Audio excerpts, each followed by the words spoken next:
Welcome to Riverbend Springs, where I'm finally going to do something I've wanted to do for a while now. Become a better farmer. So fire up your favorite tractor or your favorite harvester or your favorite truck and ride along with me on my journey as I make mistakes and hopefully experience growth, pun intended, as I, Farmer in Training Jers, learn Farming Simulator 25. Well, hello there everybody, Jers here. Welcome back to another video. And this is what I hope to be a start of a really fun series where I am going to, as I said in the intro, finally learn Farming Simulator. And we are here in Farming Simulator 25. We are here in Riverbend Springs. We're starting off with the Farm Manager preset.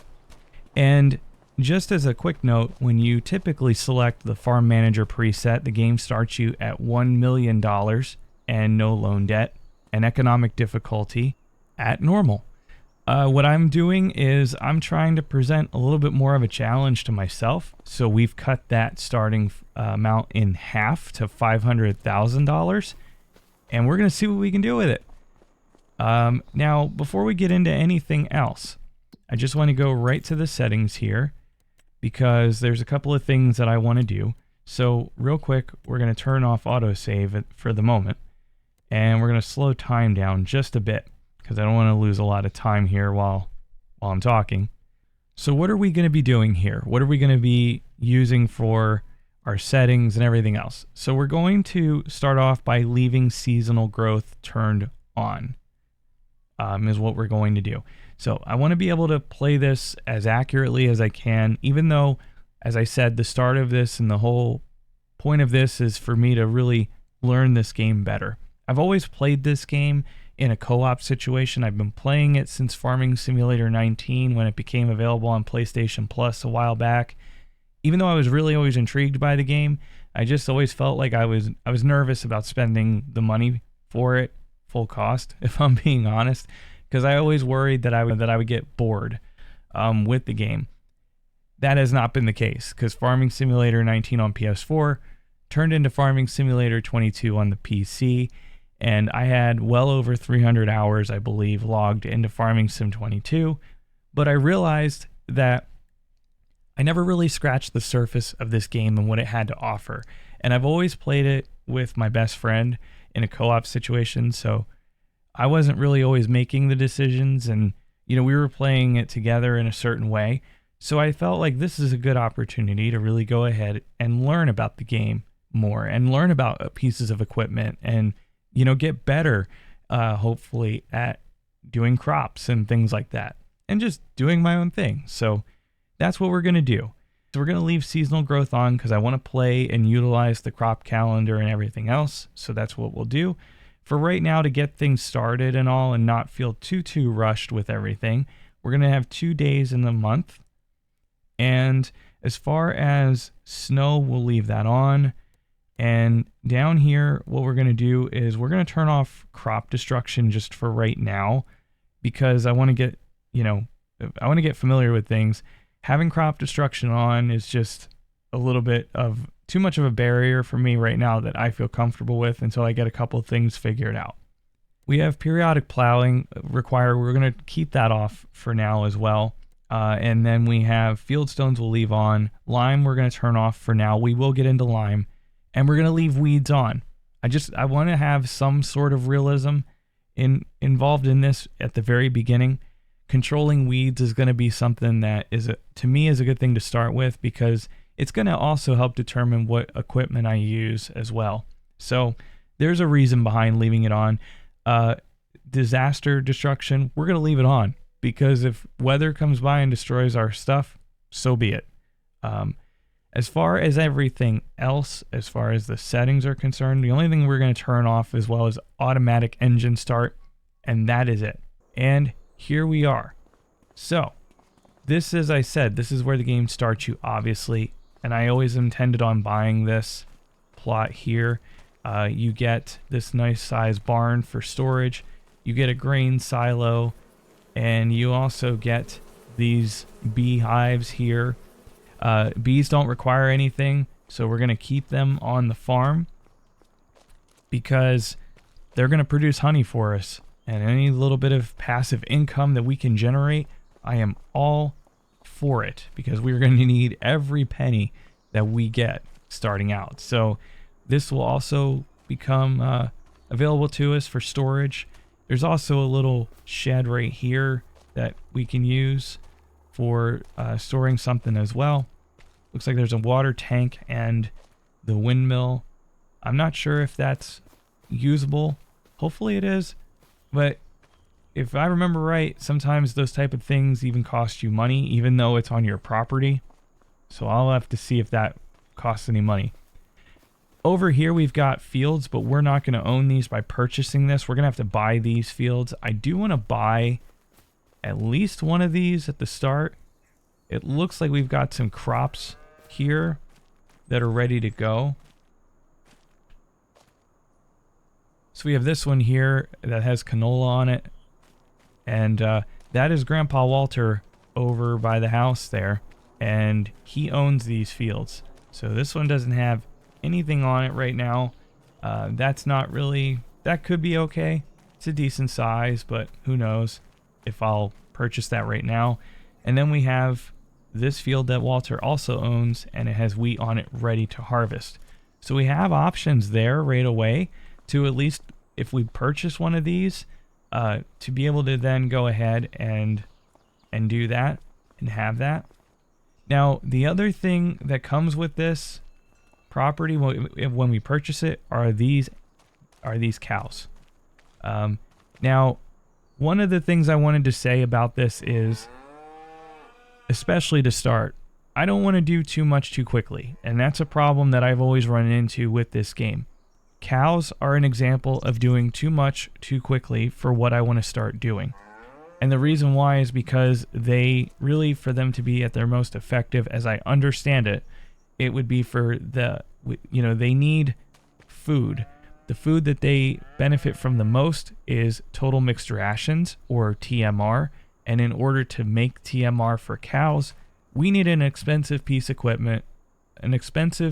equipment to produce it. And we don't have the funds for that right now. So the cows will get sold off, the pasture will get sold off, and we'll do that in due time.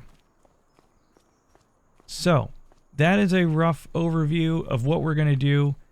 That's enough talking. Let's get into this. Let's get this place purchased and our other fields, whatever we decide to purchase, and get started. So here we are, and we go here to the farm where we currently are right now. As you can see, we could buy this for $171,000. So we'll go ahead and do that. And so now our total balance is down already to $327,000. And this is where now, to me, a decision has to come in as to where else are we going to spend a little bit more of our money. And if I look at the two fields that currently have crops on them ready to harvest, we have this one here that has the wheat on it, and that is 4 acres.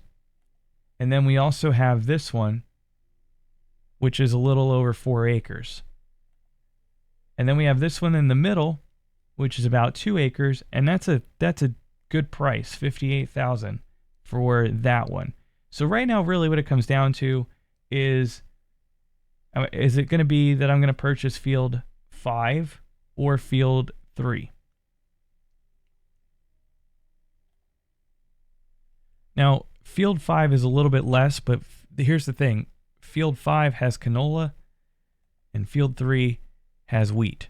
So if we go over to our prices here, let's take a look and let's just kind of see what we're working with here. So we have, right here we have canola. Now, right now, based off of this, it doesn't look like it's really the best time to sell canola, but as you can see, in the month of December, our max price for canola, that's pretty good.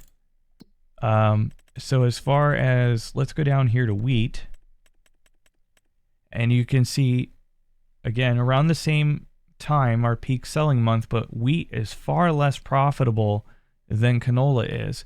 And I believe canola and wheat, you can use the same equipment to harvest both. So it's not as if canola requires something different than wheat. But from the looks of it, the canola, you're going to get a little bit more money on that if you can hold off and sell it at the peak selling time. Since the objective is, we're going to need to make what we can and make as much as we can, I'm going to go with purchasing plot 5 or farmland 5 here. Now, one thing that I'm noticing here is here's the field right here. However, we have all this land right down here as well. So it looks like there's some additional space that we also have. It runs down along the road there.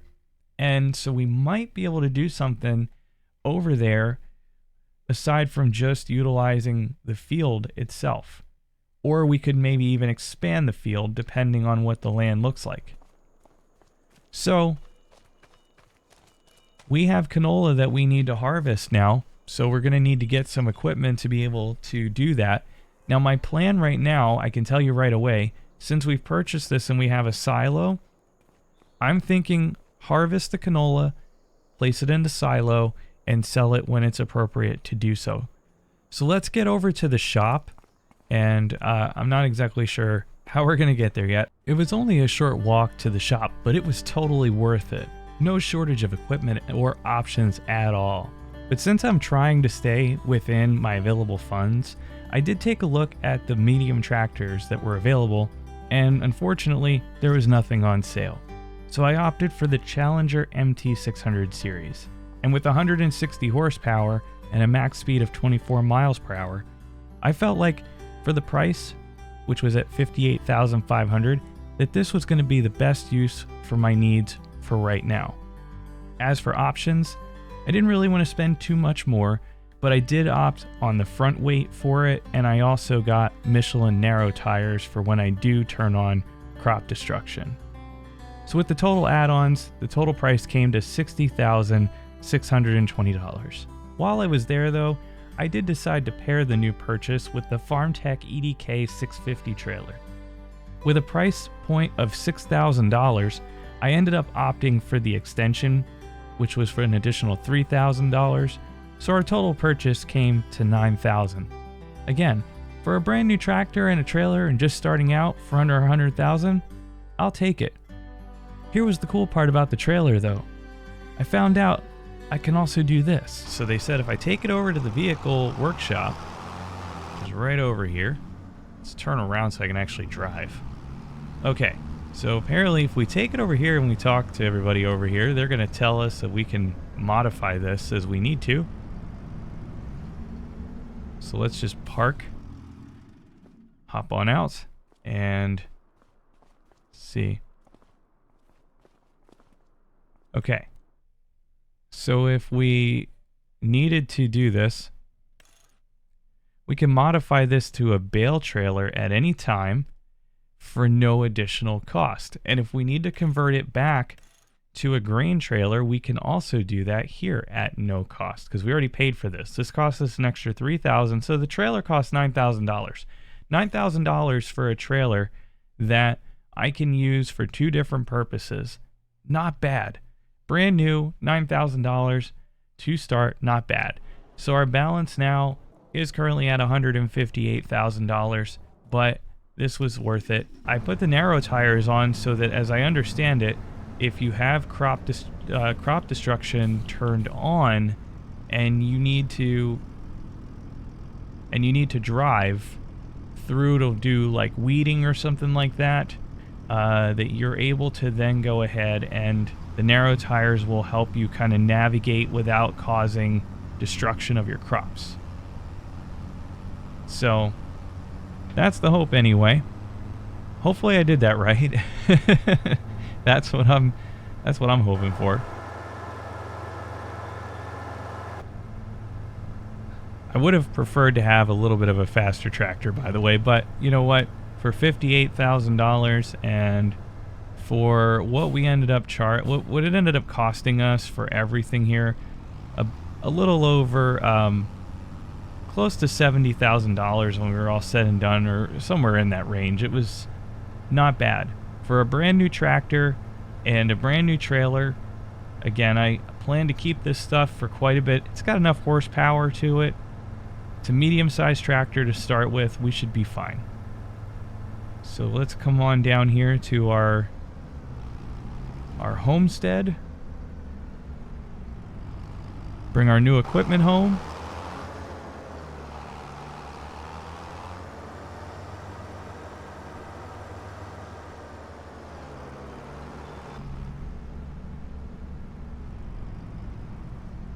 All right. So we're going to just pull our stuff in right here.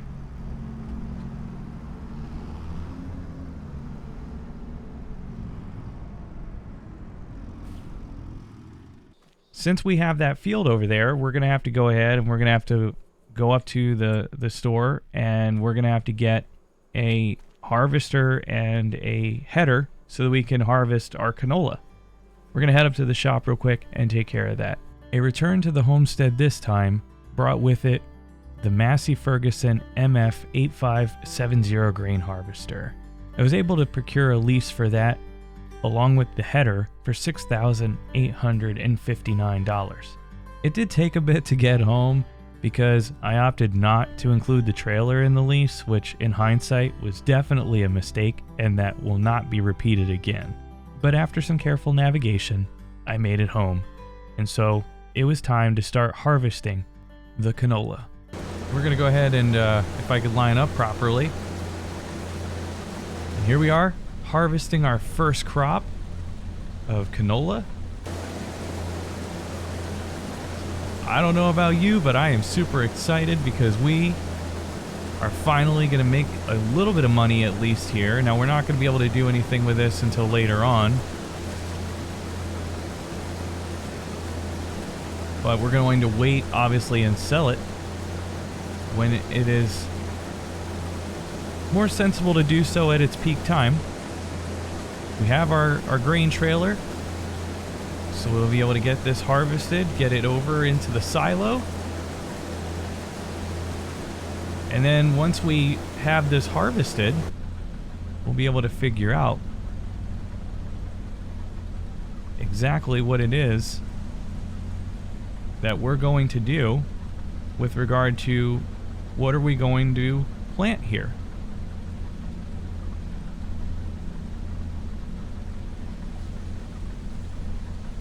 So I'll come back in a bit once we have this harvested.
All right, so there we go. We have our canola harvested here. What we got to do now is we have to go get our trailer and our tractor and then unload this into the trailer and then go ahead and put it into the silo.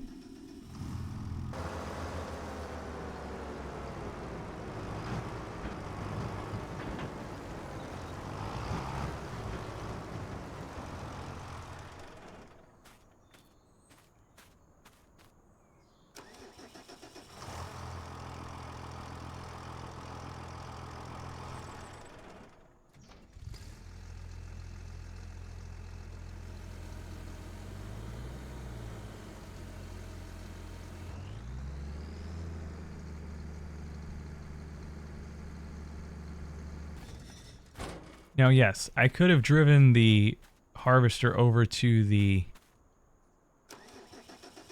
I could have driven the harvester over to the silo, but I really honestly wanted to try out the trailer and see how much we could fit.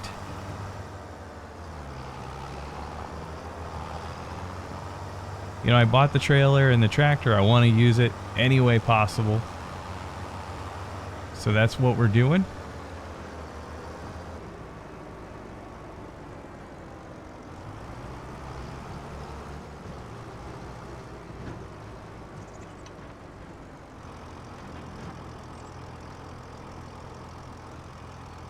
So looking at our options here, you can see we have it set to tip back. So that's what we want right now. Looks like there's other options. We have a grain door, which we're not going to use in this case. So we're just going to tip it back and deposit it into the silo here.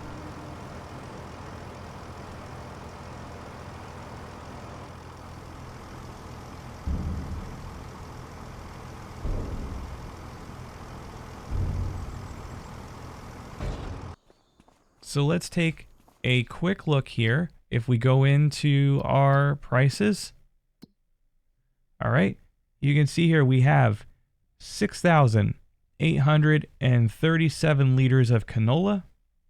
I just took a look, and while I was debating on what I wanted to do with regard to the field, what I decided to do was, even though we don't own Field 3, there's an opportunity here to harvest the wheat. So we're going to go ahead and harvest this for Walter.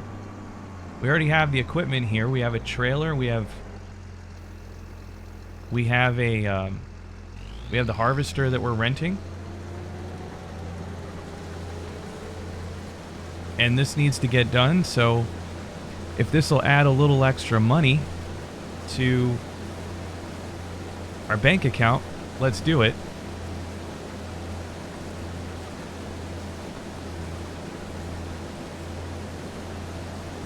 And I'll go ahead and harvest this. And we'll come back and we'll see what we have to get. Part of what we have to do with this,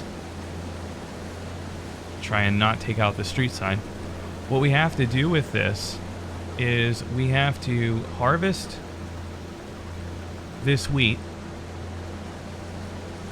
and then deliver it to the grain mill. So we'll go ahead and take care of that. And we'll see if we earn any extra money when it comes to, because there's a rate for the contract that you make just doing the contract itself. But then I want to see too, are we possibly maybe going to be able to make any additional money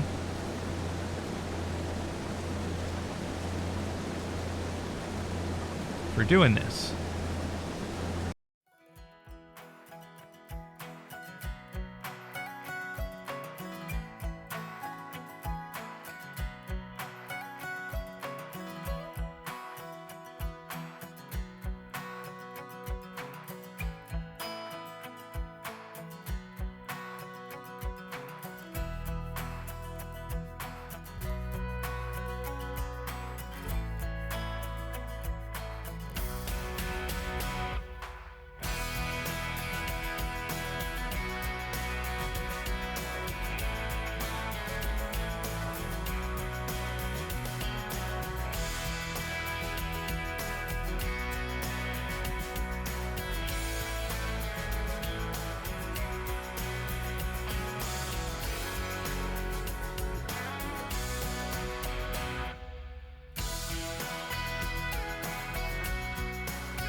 there we go. That completes the contract.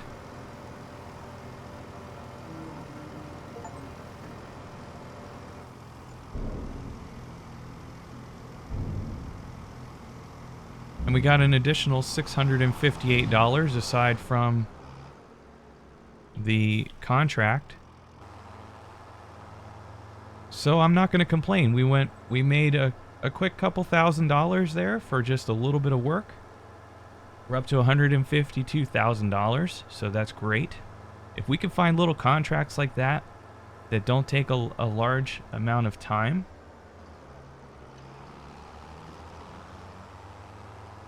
then we're going to go ahead and do that. Let's come on over here. I kind of forgot. I was almost ready to drive past it. Come over here and convert this real quick.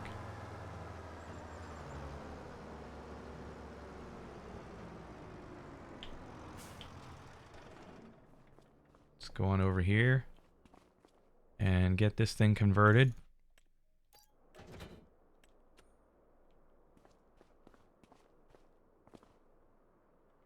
All right, there we go.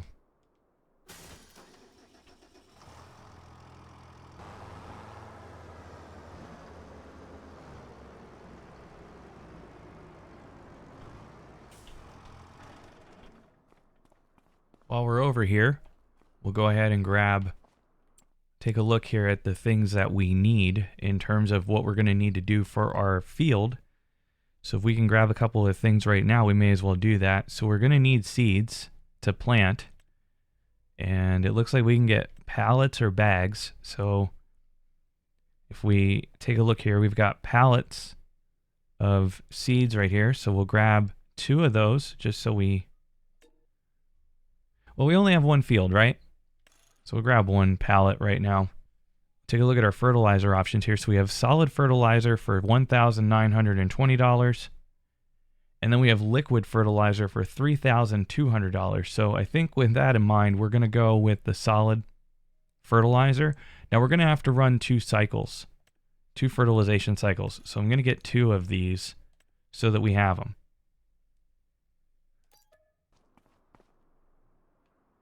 Okay. Let's get on home. And we'll have this stuff here. We got to come on back and we've got to get now a fertilizer spreader. And we also need some form of a cultivator.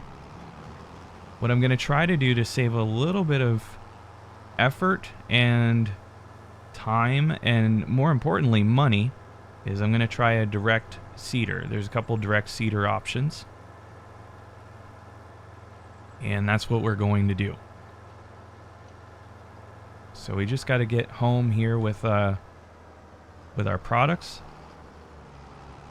So we've already spent the money we just made. We no sooner got a check and it's gone. But that's okay.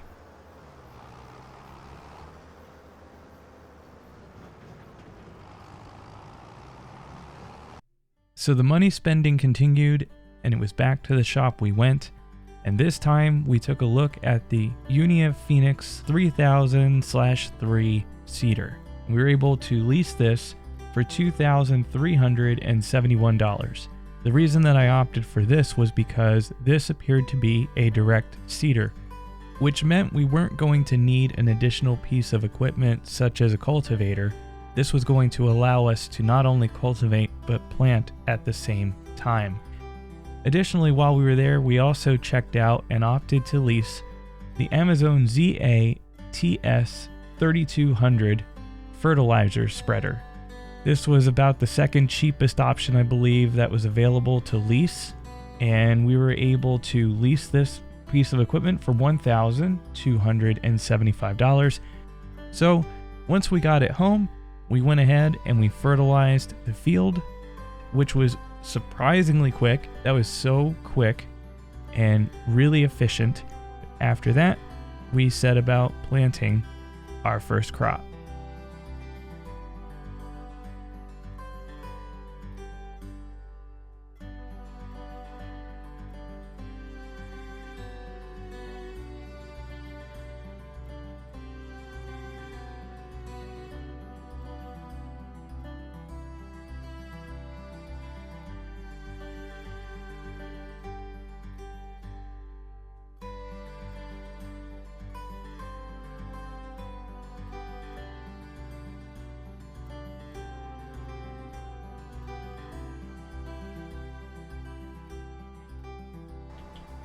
that wasn't the most, the smoothest way of seeding, but it is what it is. So basically now, everything that we need to do around here is taken care of. We can speed time up a little bit if we wanted to. We did do a contract today. We did wheat, actually for Walter. We made a little extra money, but that money basically paid for our seeds and our fertilizer that we needed for our one field that we own. And I'll be honest, I am really, really tempted right now to just purchase this field. Field 4. It has nothing on it. It is plowed. So I would have to fertilize it, but I could fertilize it and plant more canola and get more canola.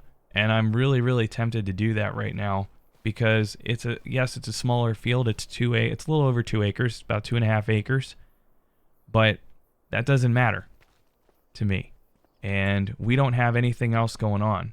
So I think what I'm going to do is I'm going to do that. I'm going to purchase this for $59,000. I don't know that we're going to need anything. We might need a little more fertilizer, but we already have the seed. So it's 2.45 acres. So let's do that. And let's knock this out real fast here. We already have our fertilizer on the back here. So we're going to go ahead and we're going to knock this out.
Man, I get a lot of satisfaction out of a job like that, just getting that job done, seeing the field